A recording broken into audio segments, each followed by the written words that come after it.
এক হচ্ছে কোরআন আর দুই হচ্ছে সুন্নাহ।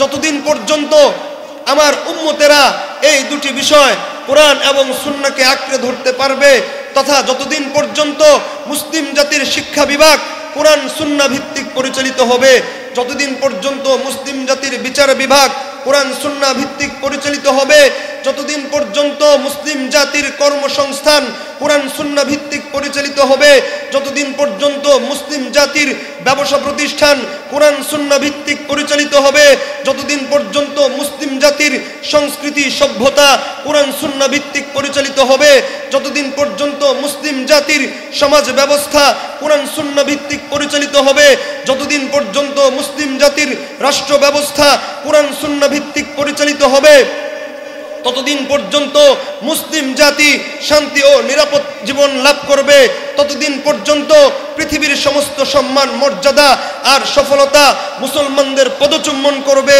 পৃথিবীর কোনো তাগুত আর বাতিল শক্তি মুসলমানদের উপর জুলুম নির্যাতন তো দূরের কথা, মুসলমানদের উপর চোখ তুলে তাকানোর সাহস পাবে না, চোখ তুলে তাকানোর সাহস পাবে না। কথা বলেন ঠিক কিনা?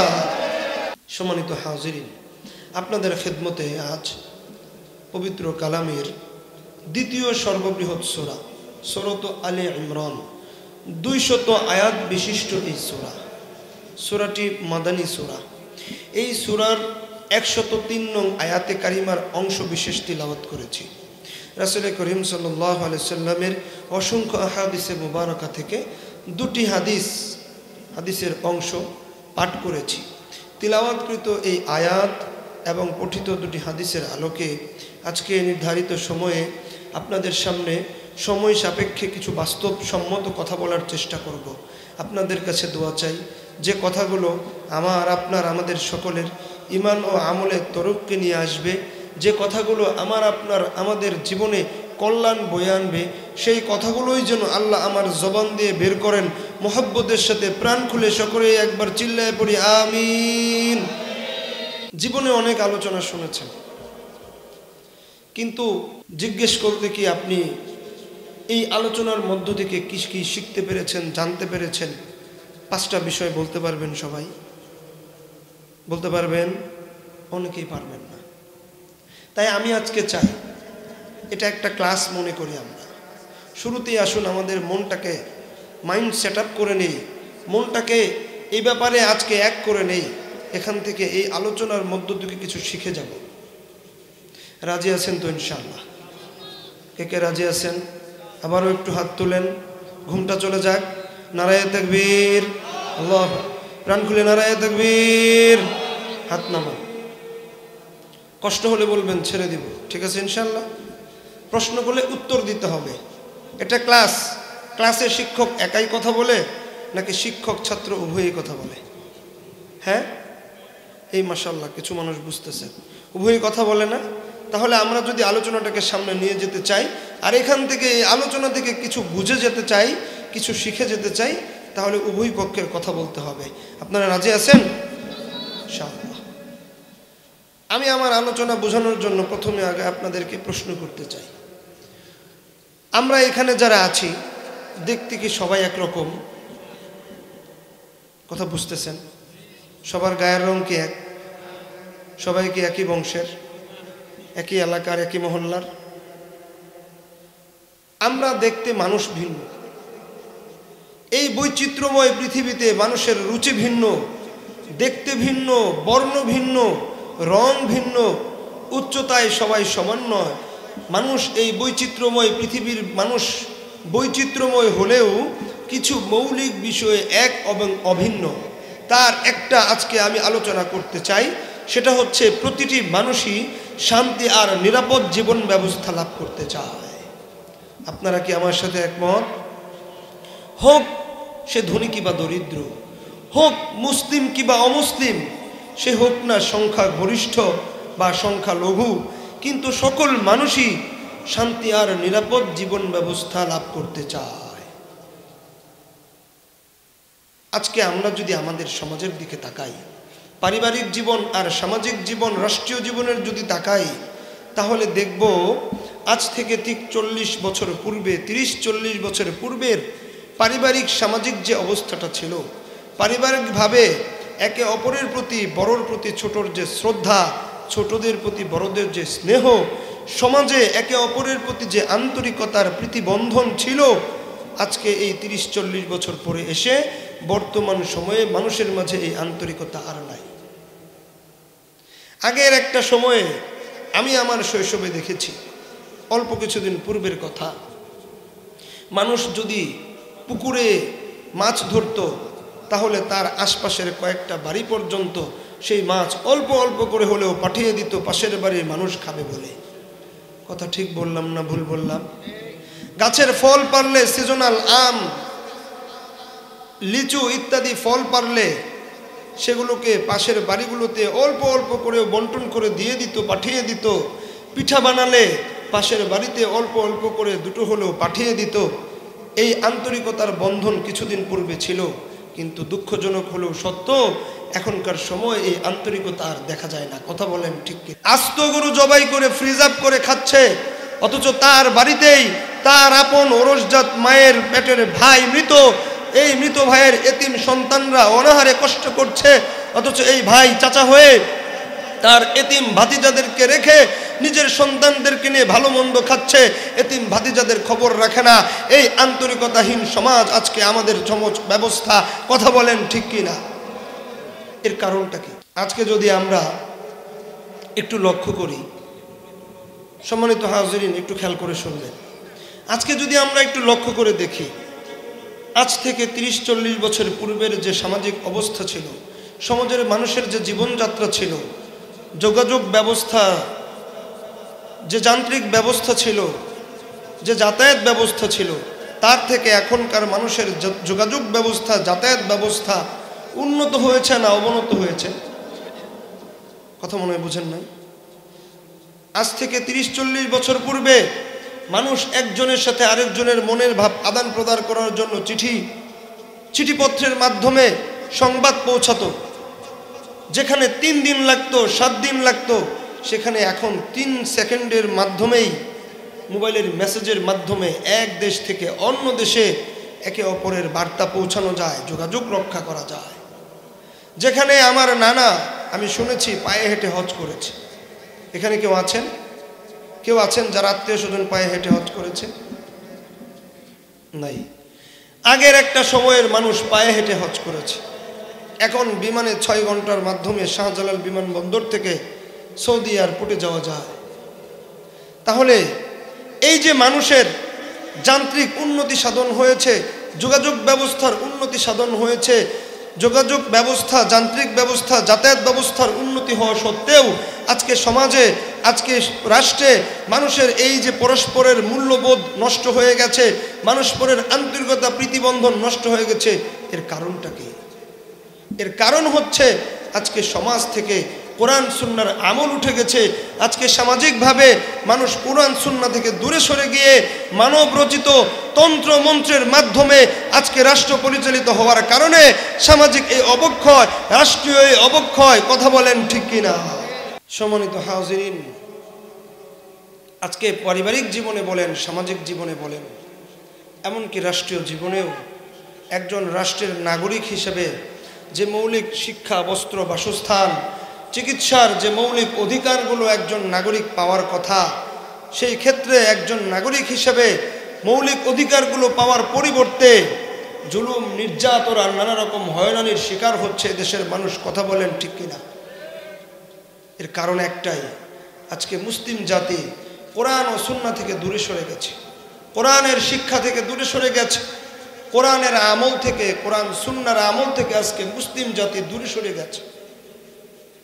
এজন্য আমরা যদি এই ঘুণে ধরা সমাজের পরিবর্তন আনতে চাই, আমরা যদি আমাদের পারিবারিক জীবনে, সামাজিক জীবনে এবং রাষ্ট্রীয় জীবনে নিরাপদ আর শান্তিময় জীবন লাভ করতে চাই, তাহলে কোরআন সুন্নাহর জ্ঞান অর্জন এবং কোরআন সুন্নাহর আমলের বিকল্প নাই। কথা বলেন ঠিক কিনা? সম্মানিত হাজিরিন, আজকে আমরা মুসলমান, কোরআনের জন্য জীবন দিতে প্রস্তুত আছি, কিন্তু এই যে এতগুলো মানুষ, এখন যদি জিজ্ঞেস করি কোরআনের জন্য জীবন দিতে কে কে প্রস্তুত আছেন? হাত তুলে আল্লাহকে দেখান। কোরআনের জন্য জীবন দিতে প্রস্তুত আছেন তো ইনশাআল্লাহ? আল্লাহ কবুল করুন, বলেন আমিন। হাত নামাই। এই যে এতগুলো মানুষ আমরা কোরআনের জন্য জীবন দিতে প্রস্তুত আছি ঠিকই, কিন্তু এখন যদি জিজ্ঞেস করা হয় এই মানুষগুলোর মধ্য থেকে কয়জন আছি যারা আমরা সহি শুদ্ধরূপে কোরআন পড়তে জানি, বিশুদ্ধ কোরআন তেলাওয়াত করতে পারি, এমন কয়জন আছে? হাত তুলে দেখান তো দেখি। নাই। আফসোস, আজকে মুসলিম জাতি আমরা যেই কোরআন অনুযায়ী জীবন গড়তে চাই, যে কোরআন এসেছে মানবতার মুক্তির দিশারি হিসেবে, সেই কোরআন আমরা পড়তে জানি না, অথচ আমরা মুসলিম জাতি। আজকে আমাদের জীবনে কোরআন সুন্নাহর আমল নেই। একজন মুসলমানের ঘুম থেকে ওঠা থেকে শুরু করে ঘুমে যাওয়া পর্যন্ত তার প্রত্যেকটা কাজ সুন্নত মুআফিক হওয়ার কথা ছিল। তার প্রত্যেকটা কাজ, একজন মুসলিম ঘুম থেকে উঠলে আল্লাহর শুকরিয়া জ্ঞাপন করে বলবে আলহামদুলিল্লাহিল্লাযী আহইয়ানা বাদামা আমাতানা ওয়া ইলাইহিন নুশুর। একজন মুসলিম ঘুম থেকে জাগ্রত হয়ে ওযু করবে, ওযু করে মসজিদে যাবে, আল্লাহুম্মা ইফতাহলি আবওয়াবা রাহমাতিক বলে মসজিদে প্রবেশ করবে, সালাতুল ফজর আদায় করবে। মসজিদ থেকে বের হওয়ার সময় আল্লাহুম্মা ইন্নী আসআলুকা মিন ফাদলিক, মসজিদ থেকে বাহির হওয়ার দোয়া পড়বে। এবার বাড়িতে এসে যার যার পেশায় যখন কর্ম শুরু করবে, বিসমিল্লাহির রহমানির রহিম বলে কর্ম শুরু করবে। সারাদিন কর্ম করবে, কাজের মাঝে মাঝে নামাজের ওয়াক্তগুলোতে নামাজ আদায় করবে। আবার রাতে যখন ঘুমের সময় হবে ওযুর সাথে মুসলিম আল্লাহুম্মা বিসমিকা আমুতু আহইয়া এই মাসনুন দোয়া পড়ে সুন্নত মোতাবেক ঘুমাবে। একজন মুসলমানের ঘুম থেকে জাগ্রত হওয়া থেকে শুরু করে ঘুমানো পর্যন্ত, এবং এশারের নামাজ জামাতের সাথে আদায় করে ঘুমিয়ে ফজরের নামাজ উঠে জাগ্রত হয়ে পড়ার মাধ্যমে সারা রাত্র ঘুমানোর পরেও একজন মুসলমানের ইবাদতের মধ্যে অন্তর্ভুক্ত হয়ে যাবে। চিল্লায়া বলেন সুবহানাল্লাহ। এই হলো মুসলমানের জিন্দেগি। কিন্তু আজকে আমরা কোরআনের আমল থেকে দূরে। আজকে আমরা সামাজিকভাবে যদি দেখি তাহলে সমাজের যে আচার অনুষ্ঠানগুলো আছে এগুলোর মধ্যে আমরা সুন্নত মোতাবেক আমল করি না। আজকে বিয়ে বাড়িগুলো তো এমন হয়েছে ডিজে বক্স ছাড়া যেন মনে হয় বিয়েই হয় না। কথা বলেন ঠিক কিনা? অথচ বিয়ের সুন্নত তো এটা নয়। আজকে মুসলমান কোরআন সুন্নাহর আমল থেকে দূরে সরে গিয়েছে। আজকে মুসলিম জাতি তাদের গৌরবময় সোনালী ইতিহাস ভুলে গিয়েছে। আজকে মুসলিম জাতি, যে মুসলিম জাতির খলিফাগণ অর্ধজাহান শাসন করে গিয়েছে, সে মুসলিম জাতি তাদের ইতিহাস, সংস্কৃতি, সভ্যতাকে ভুলে গিয়ে আধুনিকতার নামে, পাশ্চাত্যের এবং ভারতের সংস্কৃতির নামে নোংরামি আর নষ্টামিতে লিপ্ত হয়ে চারিত্রিক অবক্ষয় ঘটিয়ে আজকে ষড়যন্ত্রমূলক নাস্তিকবাদ সিলেবাসের শিক্ষায় শিক্ষিত হওয়ার প্রতিযোগিতায় লিপ্ত হয়ে আজকে মুসলিম জাতি তাদের গৌরবময় ইতিহাস ভুলে গিয়ে বীরের জাতি থেকে গোলাম জাতিতে পরিণত হয়েছে। কথা বলেন ঠিক কিনা? অথচ আমরা যদি ইতিহাসের দিকে তাকাই তাহলে মুসলিম জাতির ইতিহাস সোনালী ইতিহাস। আজকে যে বিজ্ঞানের এত যে অহংকার চলছে, আজকে এই বিজ্ঞানের যুগে যে বিজ্ঞানকে এত প্রাধান্য দেওয়া হচ্ছে, এই বিজ্ঞানের রসায়ন কেমিস্ট্রির আবিষ্কারক হলো মুসলমানরা। জাবির ইবনে হাইয়ান তিনি রসায়নে অত্যন্ত গুরুত্বপূর্ণ ভূমিকা রেখে ইতিহাসে স্বাক্ষর রেখে গিয়েছে। আজকে চিকিৎসা বিজ্ঞান উন্নতি সাধন করেছে।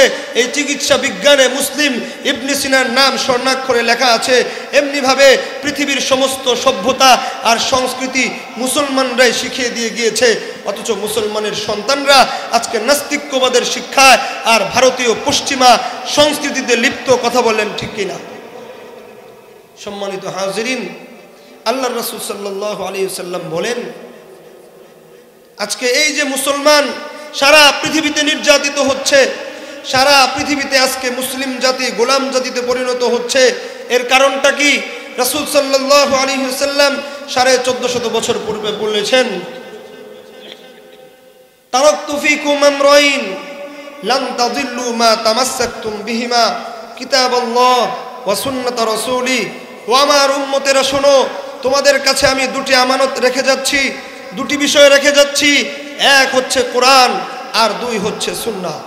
এক নাম্বারটা কি বলে বুঝে থাকলে বলেন, এক নাম্বারটা কি? এক হচ্ছে কোরআন আর দুই হচ্ছে সুন্নাহ। যতদিন পর্যন্ত আমার উম্মতেরা এই দুটি বিষয় কোরআন এবং সুন্নাহকে আঁকড়ে ধরতে পারবে, তথা যতদিন পর্যন্ত মুসলিম জাতির শিক্ষা বিভাগ কোরআন সুন্নাহ ভিত্তিক পরিচালিত হবে, যতদিন পর্যন্ত মুসলিম জাতির বিচার বিভাগ কোরআন সুন্নাহ ভিত্তিক পরিচালিত হবে, যতদিন পর্যন্ত মুসলিম জাতির কর্মসংস্থান কোরআন সুন্নাহ ভিত্তিক পরিচালিত হবে, যতদিন পর্যন্ত মুসলিম জাতির ব্যবসা প্রতিষ্ঠান কোরআন সুন্নাহ ভিত্তিক পরিচালিত হবে, যতদিন পর্যন্ত মুসলিম জাতির সংস্কৃতি সভ্যতা কোরআন সুন্নাহ ভিত্তিক পরিচালিত হবে, যতদিন পর্যন্ত মুসলিম জাতির সমাজ ব্যবস্থা কোরআন সুন্নাহ ভিত্তিক পরিচালিত হবে, যতদিন পর্যন্ত মুসলিম জাতির রাষ্ট্র ব্যবস্থা কোরআন সুন্নাহ ভিত্তিক পরিচালিত হবে, ততদিন পর্যন্ত মুসলিম জাতি শান্তি ও নিরাপদ জীবন লাভ করবে, ততদিন পর্যন্ত পৃথিবীর সমস্ত সম্মান মর্যাদা আর সফলতা মুসলমানদের পদচুম্বন করবে। পৃথিবীর কোনো তাগুত আর বাতিল শক্তি মুসলমানদের উপর জুলুম নির্যাতন তো দূরের কথা, মুসলমানদের উপর চোখ তুলে তাকানোর সাহস পাবে না, চোখ তুলে তাকানোর সাহস পাবে না। কথা বলেন ঠিক কিনা? সম্মানিত হাজিরিন, আজকে দুঃখজনক হলেও সত্য, আজকে মুসলিম জাতি কোরআনের শিক্ষা দিকে দূরে সরে গেছে, জাগতিক শিক্ষার দিকে তারা মনোনিবেশ করেছে।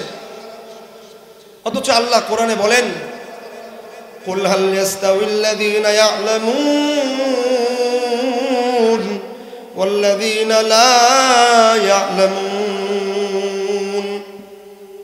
আল্লাহ বলেন, নবী হে, আপনি দুনিয়ার মানুষদেরকে ডেকে বলে দিন, হাল ইয়াস্তাউিল্লাযীনা ইয়া'লামুন, যারা কোরআনের জ্ঞানে জ্ঞানী হয় তারা, আর যারা ওয়াল্লাযীনা লা ইয়া'লামুন, যাদের কোরআনের জ্ঞান নাই, যাদের মাঝে ইলমে ওহীর জ্ঞান নাই, যাদের মাঝে তাওহীদের শিক্ষা নাই, যাদের মাঝে আল্লাহর একত্ববাদের পরিচয় নাই, যাদের মাঝে রাসূলের সভ্যতা, রাসূলের সংস্কৃতি, রাসূলের সুন্নতের আদর্শের জ্ঞান নাই, যারা শুধুমাত্র জাগতিক শিক্ষায় শিক্ষিত তারা, আর যারা ইলমে ওহীর জ্ঞানে জ্ঞানী, তারা কি সমান? তারা কখনোই সমান নয়। ইলমে ওহীর জ্ঞানে যারা জ্ঞানী আর যারা শুধুমাত্র জাগতিক জ্ঞান বিজ্ঞানে জ্ঞানী, তারা কখনো সমান হতে পারে না। জাগতিক জ্ঞানে জ্ঞানী হয়ে বিজ্ঞানী চার্লস ডারউইন, বিজ্ঞানী বিবর্তনবাদ বিজ্ঞানী চার্লস ডারউইন, তিনি গবেষণা করলো মানুষের বিবর্তন নিয়ে। গবেষণা করে তার জাগতিক জ্ঞান বিজ্ঞানের উপর নির্ভর করে তিনি বিজ্ঞানের এই থিওরি আবিষ্কার করে সিদ্ধান্ত দিলেন, মানুষ এসেছে বানর শিম্পাঞ্জি থেকে। চিল্লায় বলেন নাউজুবিল্লাহ। মানুষের পূর্বপুরুষ কি বানর বললে বিশ্বাস করবেন? আচ্ছা বলেন তো, আজ পর্যন্ত চিড়িয়াখানায় যত বানর আছে, কোনো একটা বানর কি দেখা গেছে যে এই যে একটা বানর অর্ধেক মানুষ হয়েছে আর অর্ধেক বানর আছে? এই মাত্র বানরের লেজটা পড়েছে, বানর মানুষের কিছুটা আকৃতি ধারণ করেছে, এরকম কোনো বানর আজ পর্যন্ত চিড়িয়াখানায় দেখা গেছে? আজ পর্যন্ত কোনো জঙ্গলে দেখা গেছে?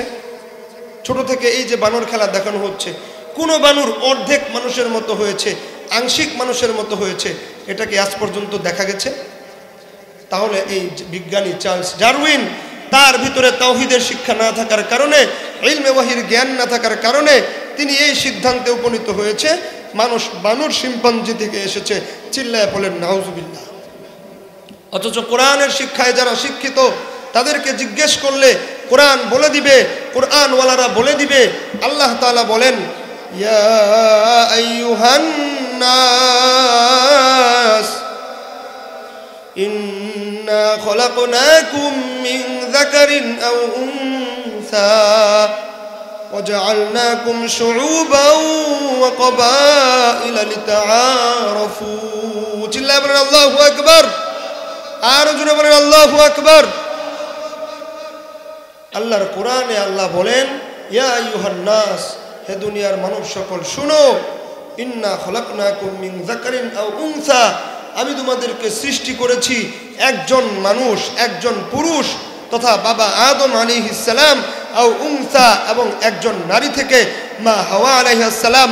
অর্থাৎ তোমাদের পূর্বপুরুষ বানর কিংবা শিম্পাঞ্জি নয়, বরং তোমাদের পূর্বপুরুষ হলো একজন নবী। চিল্লায় বলেন সুবহানাল্লাহ। এই হলো জাগতিক শিক্ষা আর ইলমে ওহীর জ্ঞানের শিক্ষার পার্থক্য। আজকে আফসোস লাগে, আজকে মুসলিম যুবকেরা ইসলামী ইতিহাস থেকে দূরে, ইসলামী সংস্কৃতি সভ্যতা থেকে দূরে। আজকে মুসলিম যুবকেরা ফেসবুকে লিপ্ত, আজকে মুসলিম যুবকেরা ফ্রি ফায়ার আর পাবজিতে লিপ্ত, আজকে মুসলিম যুবকেরা মাদকাসক্তি লিপ্ত। কথা বলেন ঠিক কিনা? কলিজার টুকরা যুবক ভাইয়েরা, তোমাদেরকে বলছি ফিরে আসো, মাদককে না বলো। ফেসবুক আর পাবজি গেম, ফ্রি ফায়ারের জন্য আল্লাহ তোমার যৌবনটাকে সৃষ্টি করে নাই। আল্লাহ তোমার যৌবনটা দিয়েছেন তার ইবাদতে কাটানোর জন্য। কথা বলেন ঠিক কিনা? যুবক ভাইয়েরা, ইতিহাস পড়ে দেখো, আল বিদায়া ওয়ান নিহায়া পড়ে দেখো, আর রাহিকুল মাখতুম পড়ে দেখো, সিরাতের বিভিন্ন গ্রন্থ পড়ে দেখো, সিরাতে মুস্তফা পড়ে দেখো। সকল সিরাতের কিতাবগুলোতে আরবের যে ইতিহাস লেখা হয়েছে, সেই আরবের বর্বর গ্রাম্য মানুষদের যে জীবনযাত্রা লেখা হয়েছে। মদিনায় দুটি গোত্র ছিল। আমাদের দেশে যেমন দুটি বিরোধী দল আছে, ক্ষমতার জন্য একে অপরের মধ্যে সবসময় লেগে থাকে না? কথা বলেন, কথা বোঝেন নাই? মদিনায় এরকম দুটি গোত্র ছিল, আউস আর খাজরাজ গোত্র। এই দুটি গোত্র বছরের পর বছর যুদ্ধ বিগ্রহে লিপ্ত ছিল। মদিনার সাধারণ মানুষগুলো ছোটখাটো বিষয়ে যুগ যুগ আত্মকলহে যুদ্ধ বিগ্রহে লিপ্ত ছিল। কুফুর, শিরিক আর বিদআতে এতটাই নিমজ্জিত ছিল, এতটাই অন্ধকারাচ্ছন্ন হয়েছিল, মানুষ কন্যা সন্তানের বাবা হওয়াটাকে লাঞ্ছিত মনে করে জীবন্ত কন্যা সন্তানকে মাটিতে পুঁতে ফেলতে দ্বিধাবোধ করতো না। চিল্লায় বলেন নাউজুবিল্লাহ, আরো জোরে বলেন নাউজুবিল্লাহ। এই বর্বর মানুষগুলো যখন কুফুর, শিরিক, বিদআতের অন্ধকার থেকে হিদায়াতের পথে ফিরে আসলো, এই মানুষগুলো যখন কোরআন সুন্নাহকে আঁকড়ে ধারণ করলো, এই মানুষগুলো যখন তাদের জীবনের সকল ক্ষেত্রে কোরআন সুন্নাহর অনুপম আদর্শগুলো বাস্তবায়ন করলো, তখন এই মানুষগুলো আত্মকলহ থেকে মুক্তি লাভ করে নিরাপদ ও শান্তিময় জীবন ব্যবস্থা লাভ করলো। শুধু তাই নয়, বরং বর্বর মানুষগুলোর মধ্য থেকেই আবু বকর, ওমর, আলী, উসমান রাদিয়াল্লাহু তাআলা আনহুমের মতো সোনালী মানুষ ও পৃথিবীর ইতিহাসে সোনালী মানুষ পরিণত হলো। বলেন সুবহানাল্লাহ। এখানেই শেষ নয়, তখনকার দুইটি সুপার পাওয়ার ছিল, তখনকার দুটি পরাশক্তি রোম ও পারস্য, যারা এই আরব গ্রাম্য মানুষদের কোরআন ও সুন্নাহর জীবন গঠনের কারণে, কোরআন ভিত্তিক রাষ্ট্র পরিচালনার কারণে তাদের ক্ষমতার সামনে এই দুটি পরাশক্তি পরাজিত হয়েছিল। চিল্লায় বলেন আল্লাহু আকবার। আজকে আফসোস, আজকে মুসলিম জাতি কোরআন সুন্নাহ থেকে দূরে সরে গেছে। আজকে মুসলিম জাতির মাঝে আত্মকলহে লিপ্ত, তারা পরস্পরে বিভিন্ন ভেদাভেদে লিপ্ত।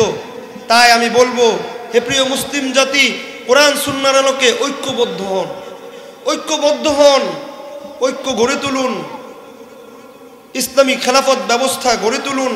তবেই শুধুমাত্র নিরাপদ আর শান্তির জীবন লাভ করা সম্ভব হবে। কথা বলেন ঠিক কিনা?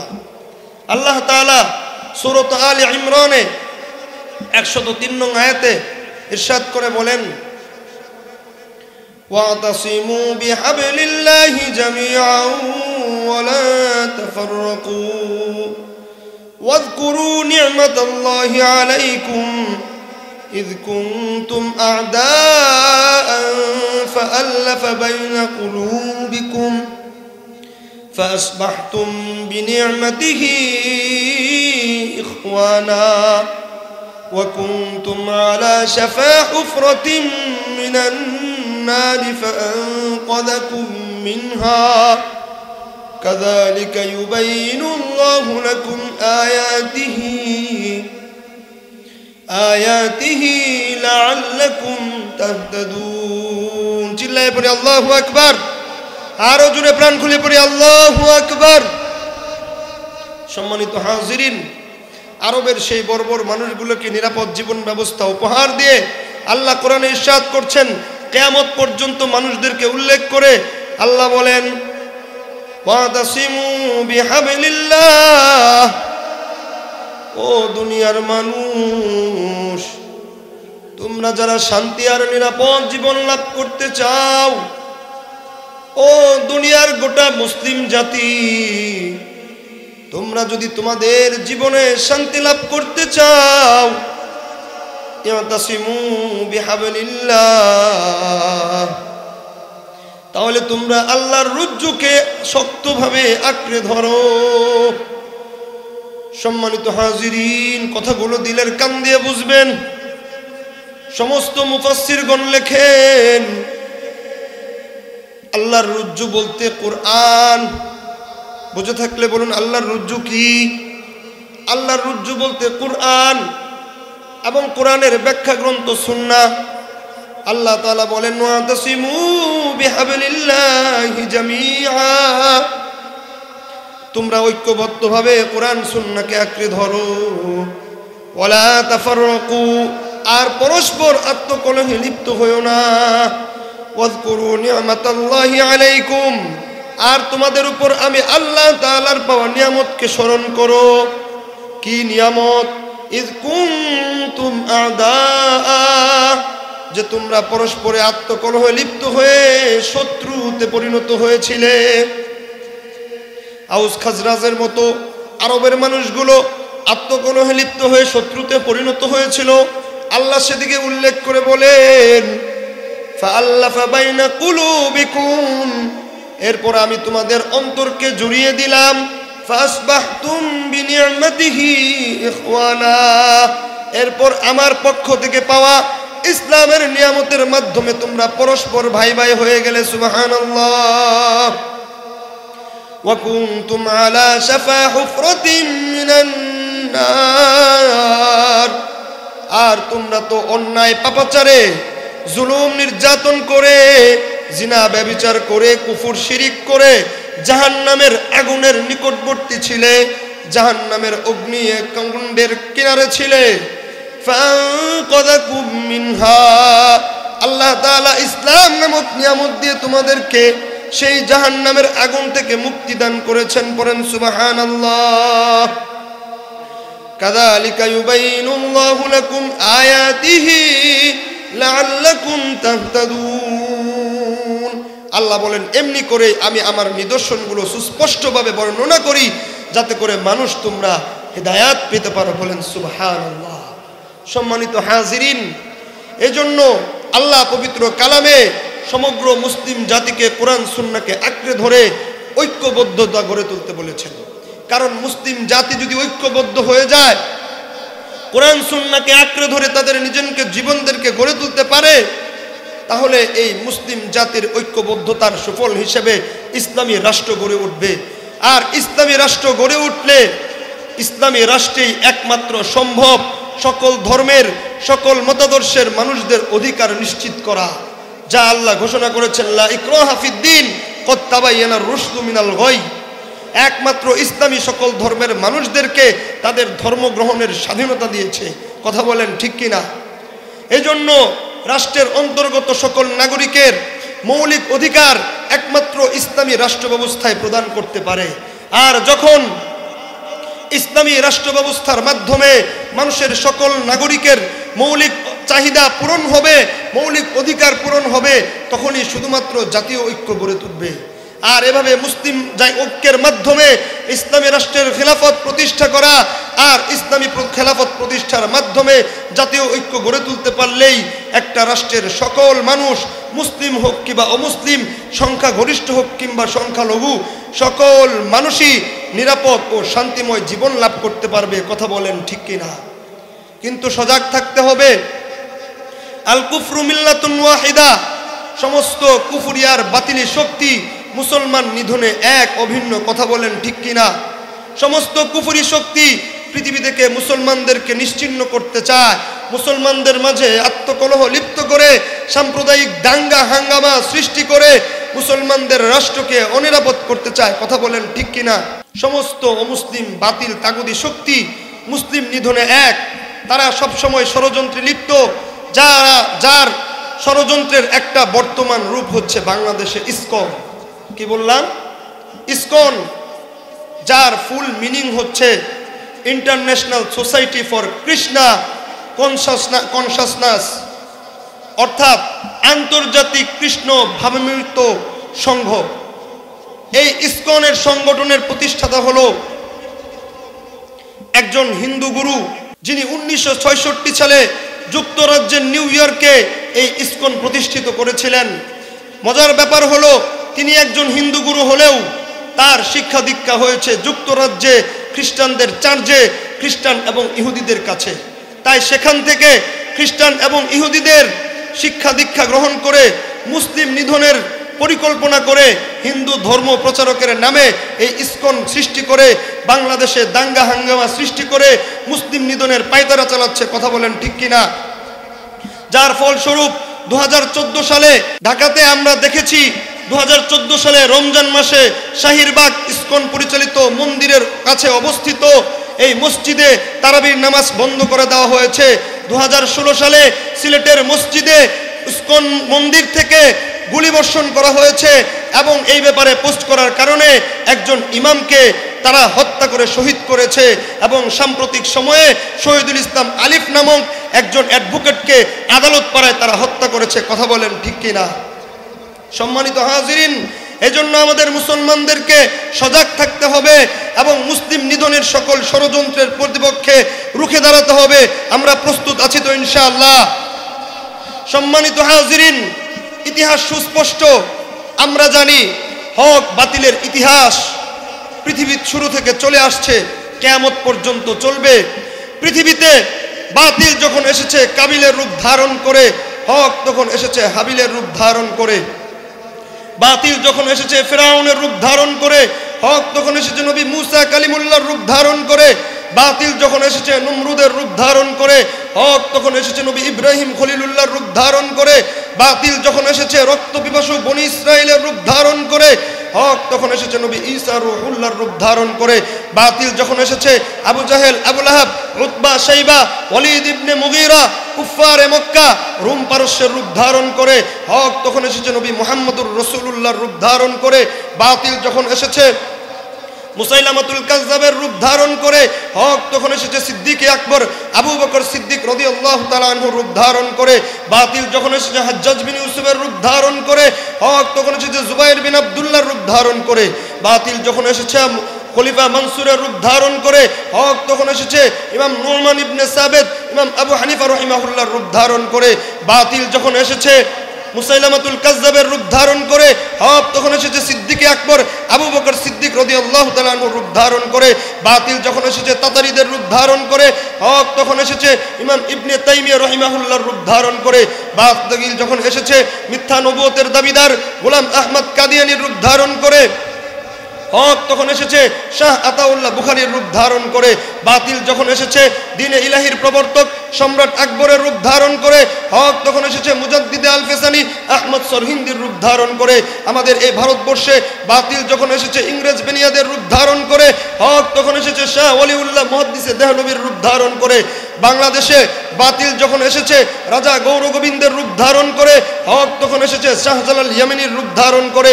বাতিল যখন এসেছে তাসলিমা নাসরিন, দাউদ হায়দারের মতো কুলাঙ্গারদের রূপ ধারণ করে, হক তখন এসেছে সিলেটের প্রিন্সিপাল আল্লামা মুফতি হাবিবুর রহমান রহিমাহুল্লাহর রূপ ধারণ করে।